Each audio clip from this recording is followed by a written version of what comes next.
नृत्य गान के स्वरों से झंकृत इंद्र सभा के बाहर कामदेव देवर्षि नारद पर अपने बाणों का प्रहार करने को प्रस्तुत होते हैं। किंतु नारायण भक्त नारद कामदेव को रीति नीति के प्रसंग में भ्रमित कर काम बाण को संध्या जैसी सुपात्र के लिए उपयोग करने की मंत्रणा देकर अपनी सुरक्षा की व्यवस्था करने में सफल होते हैं। बाण से आहत संध्या काम पीड़ित और भ्रमित होकर भटकने लगती है। सम्मुख आए हर प्राणी को काम की दृष्टि से देखती हुई वो ब्रह्मा के समक्ष आती है। ब्रह्मा भी भावावेश में संध्या की ओर आकर्षित होते हैं। शिव जी नेत्र खोलकर स्थिति का भान करते हैं और ब्रह्मा को इस कुकृत्य व अनुचित आचरण के लिए प्रताड़ित करते हैं। यद्यपि यह अप्रिय घटना कामदेव के कारण ही घटित हुई, पर संध्या इससे प्रभावित होकर आत्मग्लानि की अग्नि में जलते हुए आत्महत्या तक करने के लिए तत्पर हो गई। ऐसी स्थिति में ब्रह्मा जी संध्या को इस मानसिक पीड़ा से उबारने के लिए वशिष्ठ को प्रेरित करते हैं कि वे संध्या को शिव साधना के द्वारा मुक्ति का मार्ग बताएं।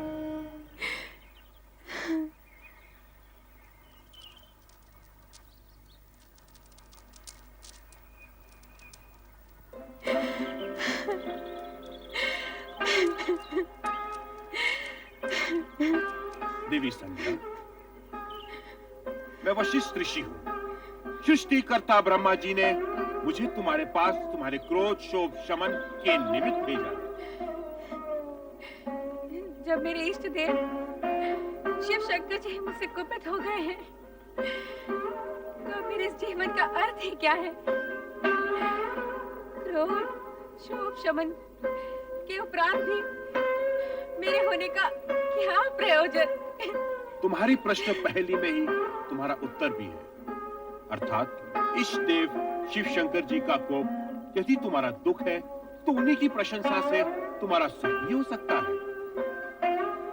उनके कोप को शांत करने के लिए मुझे क्या करना होगा? देवादिदेव शिव शंकर जी की तपस्या। शिव शंकर जी अकेले ही धर्म अर्थ काम मोक्ष के आदि कारण है, आदि सृष्टा है, अद्वितीय है, पुरुषोत्तम है। उनसे तुम्हें सब कुछ मिल जाएगा। ओम नमः शिवाय इस मंत्र का जाप तब तक करती रहो जब तक शिव जी स्वयं प्रकट होकर तुम्हारा उद्धार करने के लिए बाध्य न हो जाए। मैं अवश्य करूंगी।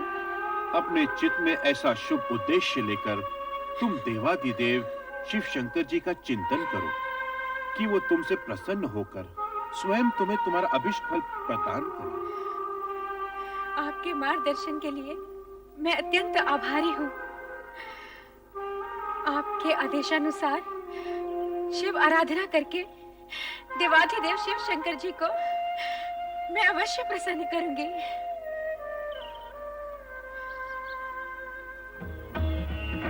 ओम नमः शिवाय।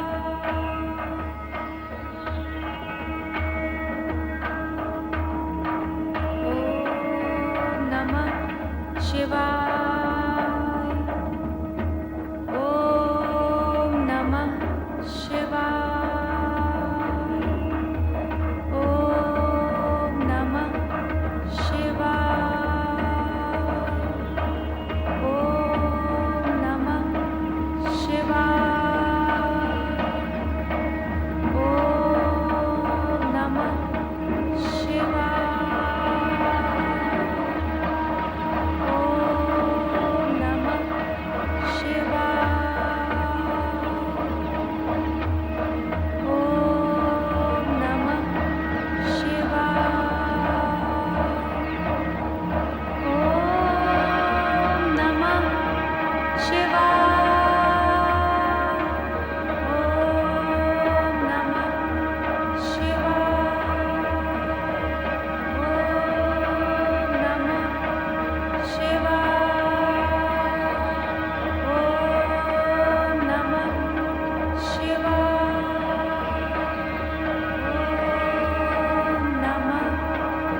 वरदान मांगो। महेश्वर, यदि आप मुझे प्रसन्नता पूर्वक वर देने के इच्छुक हैं और मैं उसे पाने के योग्य हूँ, तो मुझे 2 वर दीजिए। पहला वर ये कि संसार में कोई भी प्राणी जन्म लेते ही काम से युक्त न हो। यौवनावस्था को प्राप्त होने के उपरांत ही उसमें कामेच्छा जागृत हो। तुम्हारा पहला वर मैंने तुम्हें दे दिया देवी। अब अपनी दूसरी इच्छा प्रकट करो। मेरी दूसरी इच्छा यही है प्रभु कि यही मेरी अंतिम इच्छा हो। तात्पर्य? आप मुझे इस दूषित देह से मुक्ति दीजिए प्रभु। उसके उपरांत आप मुझे एक नया जन्म दें, जिसमें एक ऐसे महामात्र से मेरा विवाह हो जिसके संदर्भ से मेरा नाम भी एक ऋतु के रूप में जाना जाए। तथास्तु। किंतु अब मेरे लिए क्या आज्ञा है भगवान? इस पर्वत के नीचे चंद्रभागा नदी के तट पर स्थित तपस आश्रम में मेघा ऋषि 12 वर्षों तक चलने वाले महायज्ञ का अनुष्ठान कर रहे हैं। तुम वहां निडर होकर जाओ, तुम्हें कोई नहीं देख सकेगा। तदुपरांत तुम्हारे मन में जिस पुरुष को पति रूप में पाने की इच्छा है, उसे हृदय में धारण किए अपने शरीर को यज्ञ की आहुति बनाकर अग्नि में होम देना। फिर वही अग्नि तुम्हारी जननी भी होगी, अर्थात तुम्हें एक नया जन्म मिलेगा।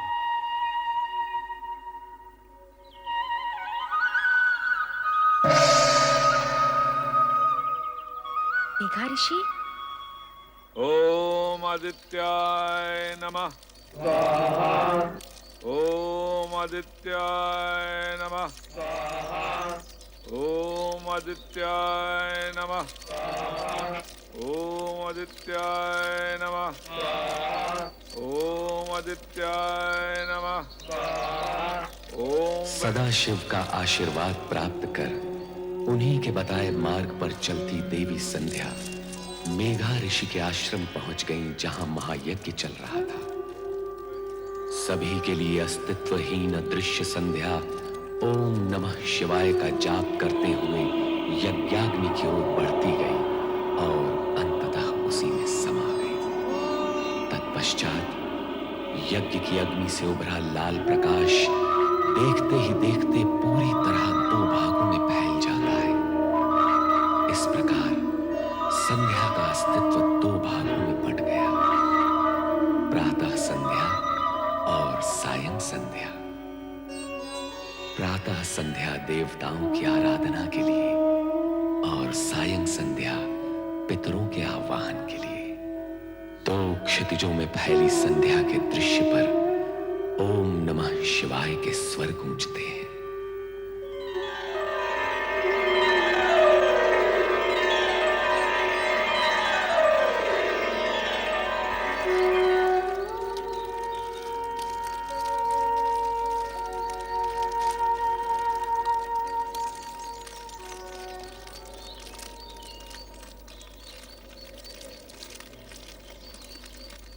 कौन है ये? कौन नारी है ये? प्रणाम ऋषिवर। कौन मायावी हो तुम? इस पवित्र अग्नि से प्रकट होने की धृष्टता तुमने कैसे की? क्यों की? क्या प्रयोजन है तुम्हारा? उत्तर दो। मैं आपकी पुत्री हूँ पितृवर, आपके आशीर्वाद की आकांक्षिणी हूँ। धर्म, नीति, मर्यादा और व्यवहार के नाते मैं तुम्हारे प्रणाम और चरण स्पर्श के लिए तुम्हें दीर्घायु और सदैव प्रसन्न रहने का आशीर्वाद तो दे सकता हूँ, किंतु अकारण पितृत्व का अधिकार नहीं दे सकता। भला तुम मेरी पुत्री और मैं तुम्हारा पिता कैसे हुआ? भगवान शिव की अनुकंपा और कृपा के कारण ही ये संबंध स्थापित हुआ है पितृश्रेष्ठ। कल्याणी, बार बार मुझे पिता संबोधित कर क्या तुम मेरे पितृ भाव की परीक्षा ले रही हो? आप त्रिकालदर्शी हैं। आपको इस सत्य का ज्ञान तो अवश्य होगा कि मैं कौन हूँ, और आपको ये भी ज्ञात होगा कि आपकी परीक्षा लेने की क्षमता मुझ में नहीं है। हाँ भागे, क्या तू हमारे ज्ञान और जप तप को चुनौती देने आई है? नहीं पितृवर नहीं, पुत्री अपने पिता के प्रति ये दुष्टता कैसे कर सकती है? फिर वही प्रलाप, पुत्री पुत्री पुत्री। कब, कहां और कैसे प्रमाणित हुआ कि तुम मेरी पुत्री हो? दुर्भाग्य है मेरा कि अपने पिता के सम्मुख उनकी पुत्री होना मुझे प्रमाणित करना पड़ रहा है। यदि आपकी आज्ञा हो तो मैं कुछ निवेदन करूं? करो, किंतु मुझे पिता और स्वयं को पुत्री ना कहते हो। यदि मैं आपके तन से उत्पन्न होती तो तनुजा कहलाती, यदि मन से उत्पन्न होती तो मानसी कहलाती, किंतु मैं आपके उस पुण्य से उत्पन्न हुई हूँ जो शिव की आराधना के प्रतिफल में आपका अधिकार है पितृवर। मैं पुण्यजा हूँ पितृवर। शिव आराधना के पुण्य से प्रतिफल में प्राप्त पुत्री को इतना कुछ ज्ञान है, और फल की प्राप्ति करने वाले पिता को इस विषय में कुछ भी ज्ञान नहीं। यह आश्चर्यजनक है, अद्भुत है। यदि ये सत्य होता तो स्वयं शिव भगवान इसकी पुष्टि करते, स्वयं निर्णायक होते, किंतु ऐसा नहीं। अब ऐसा ही होगा। हे देवों के देव, मुझे उबारो, मेरी रक्षा करो। ऋषिवर की पुत्री बनाकर जो सम्मान आपने मुझे दिया, ऋषि के सम्मुख उसे स्वीकृति से प्रामाणिक करो। दया करो भोलेनाथ, कृपा करो। हे देवों के देव महादेव, मुझ पर दया करो, कृपा करो मुझ पर, मेरी सुनो, मुझ पर कृपा करो देव। हे महेश्वर, मुझे दर्शन दो। देवों के देव महादेव, मुझ पर कृपा करो। हे भोलेनाथ, मुझ पर कृपा करो। हे महेश्वर, मुझे दर्शन दो। हे भोलेनाथ, मुझ पर कृपा करो, मुझे दर्शन दो। मेरी सुनो, हे भोलेनाथ, मुझे दर्शन दो, मुझ पर कृपा करो। हे देव, मुझे दर्शन दो। भोलेनाथ, मुझे दर्शन दो। हे देवों के देव महेश्वर, मुझे दर्शन दो, मुझे दर्शन दो देव।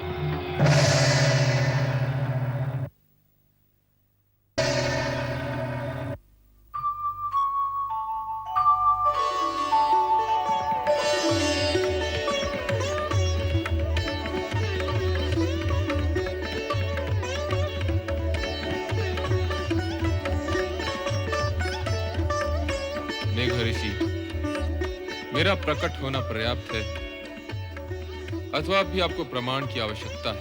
आपके प्रकट होने से ही सत्य प्रकट हो गया भोले भंडारी। तो फिर अपनी पुत्री का नामकरण कीजिए, उसे आशीर्वाद दीजिए।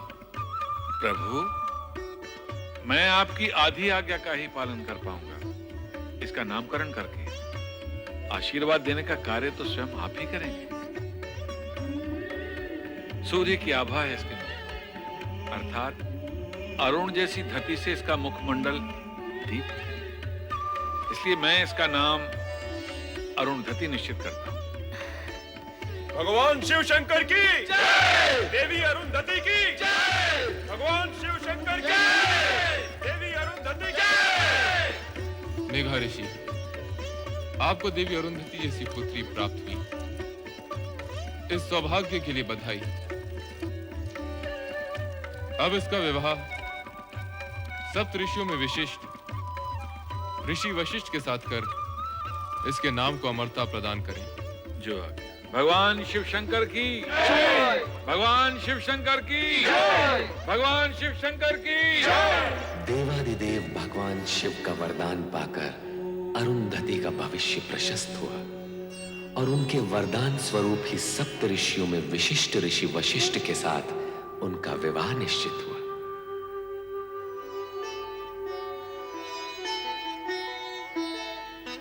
कितना शुभ दिन है आज। वशिष्ठ मुनि के साथ देवी अरुंधति का विवाह हो रहा है। शुभ ही शुभ है ऋषिवर, किंतु ये समझ में नहीं आता कि शिव शंकर ने सप्त ऋषियों में से जानते हुए भी इस वर का चुनाव क्यों किया? ऋषि विश्वामित्र भी तो कम ज्ञानी ध्यानी नहीं थे। उनका तप तो देवताओं की ईर्ष्या का कारण है। हाँ, ये विचार तो मैंने भी किया था, किंतु उत्तर कौन दे? इसका उत्तर मैं दूंगा। भगवान शिव के निर्णय में शंका का प्रश्न ही नहीं उठता। संपूर्ण जगत में समता, ममता और मित्र भाव के रखने के कारण विश्वामित्र उच्च कोटि के तपस्वी हैं, किंतु वशिष्ठ समस्त जगत के कल्याण की कामना के लिए, अपनी विशिष्टता के लिए सर्वश्रेष्ठ है।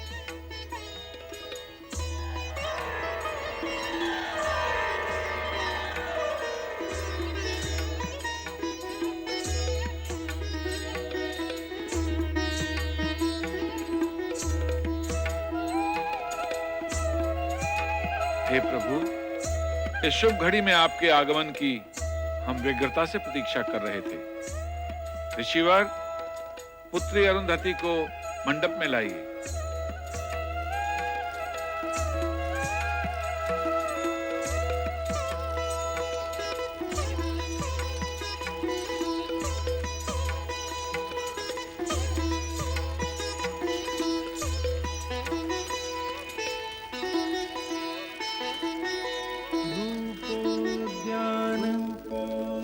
प्रफुल्ल प्रलिका केन्दु निम्बानन तन्वंगी शुभाहासी सुरसिका क्रीडा संरतिः शोभावारिधिनि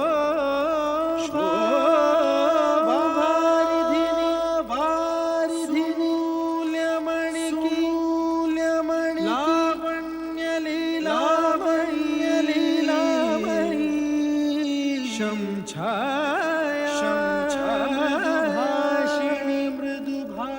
मृगदृगी भूयात् सदा मंगलम्।